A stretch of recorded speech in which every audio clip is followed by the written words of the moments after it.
Hello bachcho, let's see this question. The question says, why do you think the poet has written the poem in just two stanzas? Do you think the poem could have been an elaborate piece? Why didn't the poet do so? Or why do you think the poet has kept the poem short and simple? Question में हमसे ये पूछा जा रहा है कि आपको ऐसा क्यों लगता है कि पोएट जो है उसने दो स्टैंजाज ही लिखे इस पोएम के, क्या इसका कोई एलेबोरेट पीस भी होगा और पोएट ने ऐसा क्यों नहीं किया? या फिर आपको ऐसा क्यों लगता है कि जो पोएम है वो पोएट ने शॉर्ट और सिंपल ही रखी? Here, the key concept is the beautiful poem Dust of Snow. Dust of Snow एक बहुत ही प्यारी सी पोएम है. The beauty of the poem Dust of Snow lies in its brevity.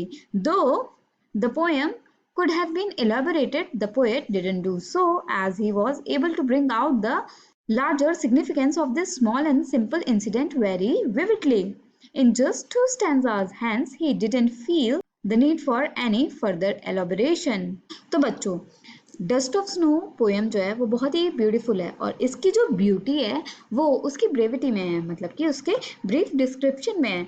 हालांकि जो पोएम है वो और भी एलोबरेट की जा सकती थी, लेकिन पोएट ने ऐसा नहीं किया क्योंकि वो इस चीज़ में सक्षम थे कि वो उस पोएम का जो सबसे ज़्यादा सिग्निफिकेंस वाला पार्ट था उसको शॉर्ट और सिंपल इंसिडेंट के थ्रू सबके सामने लेकर आए, सिर्फ दो स्टेंजाज में. तो उनको ऐसा फील हुआ कि इसको आगे एलोबरेट करने की, एक्सप्लेन करने की कोई ज़रूरत नहीं है. I hope you understood it well. Best of luck. Thank you.